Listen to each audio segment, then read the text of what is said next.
O Supremo Tribunal Federal iniciou hoje, em plenário virtual, análise de leis estaduais e municipais sobre porte de armas, questionando a constitucionalidade dessas normativas. A controvérsia trazida pela AGU, Advocacia Geral da União, a pedido do presidente Lula e do advogado-geral da União, Jorge Messias, aponta para uma possível violação da Constituição, que designa à União a competência para legislar e fiscalizar o uso de armamento.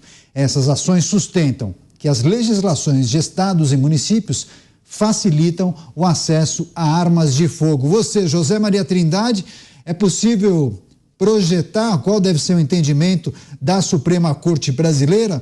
Mais uma restrição acerca dessas normativas em âmbito estadual e municipal, é isso? Eu defendo força maior aos estados, né? Veja bem, o dilema hoje no Ministério da Justiça é como fazer uma participação maior da União na segurança pública, né? Entende o ministro Ricardo Lewandowski de que a Constituição limita a ação do governo federal. Só através da Polícia Federal, né, que tem uma restrição de atuação em drogas, em crimes federais. Hoje, me disse um superintendente da polícia de que o grande foco da polícia é corrupção. O grande foco da Polícia Federal é investigar ações assim de governo e que tráfico de drogas é só coisa muito grande. Porque o tráfico menor ali fica por conta do Estado. A Polícia Rodoviária Federal é outro ente ali do governo federal na área de segurança pública, fora a Polícia Penitenciária e tal, que também faz parte deste setor. Pois bem, então eu acho que os estados é que devem ficar com esse poder de regulamentação. Afinal, é o governador que é o comandante em chefe da Polícia Militar e da Polícia Civil e dos bombeiros, né, militares.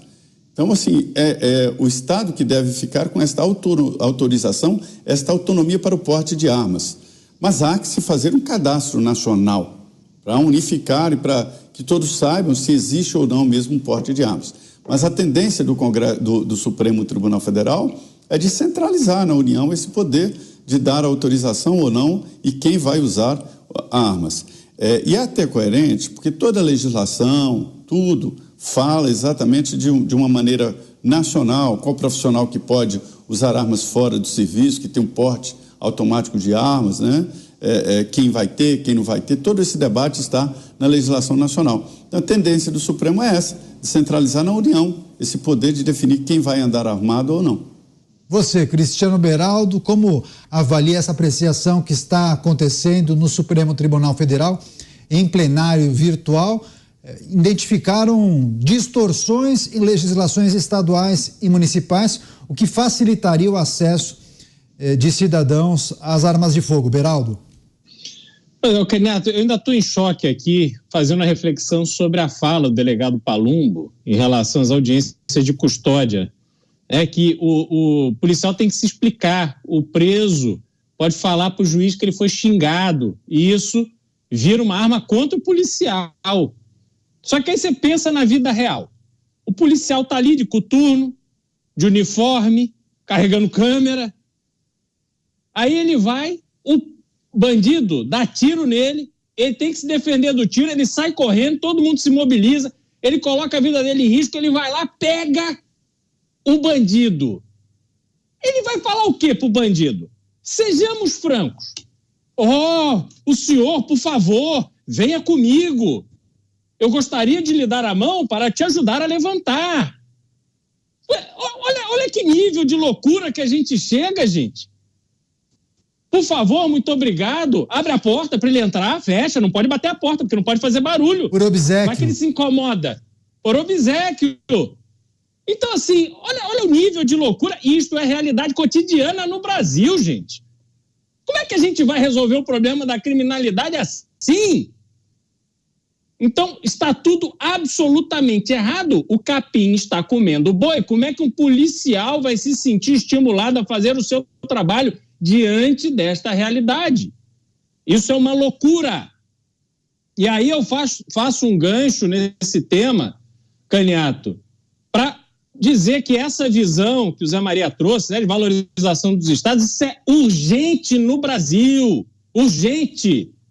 A gente precisa que os municípios e os estados tenham autonomia para cuidarem da sua vida conforme a sua população deseja. Não é possível que Brasília fique lá fazendo leis que servem para o Acre e para Santa Catarina, para o Maranhão e para São Paulo. As realidades são absolutamente diferentes. As necessidades da população do Amapá são completamente diferentes das necessidades da população do Rio de Janeiro. E aí, ao invés da gente dar autonomia para os estados e municípios, a gente vê sempre a União ali querendo, toma o dinheiro, vem aqui, você me manda o dinheiro que depois eu te repasso, você tem que fazer o que eu quero. Não vai dar certo. Fala, Zé. Vai lá, Zé Maria. Beraldo, Brasília não faz nada. O Acre, o Nordeste tem a maioria dos deputados aqui por força da Constituição, colocou um mínimo para os estados menores e o máximo para São Paulo, que é de 70, deveria ter quase 200 parlamentares, 240 parlamentares pelo número de habitantes. Então, Brasília não faz nada. Quem fazem são os deputados, e o Acre tem 8 aqui, Rondônia tem 8 aqui, enfim, não existe essa história de Brasília. Brasília tem 8 deputados. Não, Zé, calma. Tudo é decidido em Brasília, estou errado, deputado? Não está. E outro ponto importante, até te perguntar se você foi policial, porque você... Quem decide são os deputados. Com absoluta competência o que passa um policial. As pessoas acham o quê? Que nós não temos emoção, que nós somos de Marte, que a gente consegue ficar frio o tempo todo. Não, é difícil. Eu estava lendo uma notícia agora que um estuprador que matou a vítima foi reclamar na audiência de custódia que os policiais foram truculentos com ele na hora da prisão. E esses policiais, assim como eu já fui algumas vezes dar explicação na corregedoria, tem que ir até lá. E uma vez eu falei para o juiz, o senhor comete injustiça quando o senhor faz isso. Pede um laudo, vê se ele foi agredido, isso já basta. Mas por que injustiça? Porque o policial ele vive de bico, e cada vez que ele é chamado na corregedoria, ele perde um dia de bico, que às vezes representa o supermercado que ele faz no final de semana. Então, isso que o senhor faz é uma injustiça. Eu não vejo preso nenhum ser denunciado por denunciação caluniosa, que é você acusar falsamente alguém de crime. Então, Beraldo, eu ia perguntar para você já foi policial? Porque parece que eu estava falando com um policial, parece que eu estava ouvindo um policial. Parabéns pela sua atitude. Você relatou o que passam 99,9% dos policiais brasileiros. É exatamente isso. Abre o jogo, Beraldo. Você já foi policial, né? Não fui, mas eu tenho plena consciência de que a solução do problema de violência no Brasil começa na valorização do policial. E por isso converso sempre que tem oportunidade, converso com os policiais, sejam militares, civis, federais, para poder entender essa realidade. E a realidade é chocante, delegado, é inacreditável. Vai lá, delegado. É exatamente isso. Os policiais, eles sofrem, eles são vítimas muitas vezes. Quando a gente vê juiz oferecendo café e colocando um casaco porque o ar-condicionado está muito gelado para um bandido, para um preso, e aí você não oferece um copo d'água para um policial, isso é um desprestígio total. Isso é um tapa na cara da sociedade. Isso é inversão de valores. É como diz o Beraldo, a grama está comendo boi. Pois é. Zé Maria, em relação a essa situação dos estados, a legislação que é feita muitas vezes para todo o país, só que as realidades são diferentes, uma espectadora enviou aqui a informação de que Roraima é o estado menos populoso do Brasil. Tem 650 mil moradores, um estado. Muito provavelmente é o que tem no distrito da Avenida Paulista, onde fica o prédio da Jovem Pan, que é uma região muito populosa. Eu acho que isso acaba indo justamente ao encontro daquela defesa feita pelo Cristiano Beraldo. Mas quando ele se referiu a Brasília, estava se referindo ao Congresso Nacional e não naturalmente à localidade, Zé.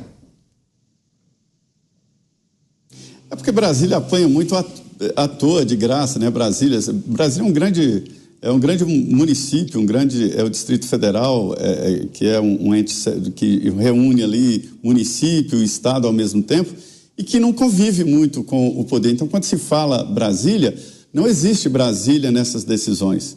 Quem decide isso aí são 70 deputados de São Paulo, 56 de Minas, do Rio de Janeiro e do Norte e Nordeste, que tem a maioria. É por isso que os poderosos aqui são do Norte e Nordeste. Elege presidente da Câmara, raramente vai um mineiro, como é o caso do Rodrigo.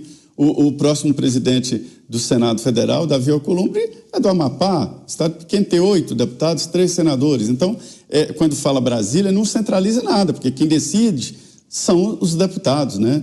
Sobre essa história, esse debate aí, eu acho o seguinte, essa guerra tem lado, e eu tenho o meu lado. Eu sou do lado do policial. É ele que deve ter a credibilidade. Para mim e para muita gente, o policial tem a fé pública, ou seja, o que ele fala é verdade e tem que ser verdade, né? O policial não pode ser acusado de ser falso, nem mentir, porque você estaria acusando o Estado. O policial é a representação do Estado e que tem um monopólio da violência.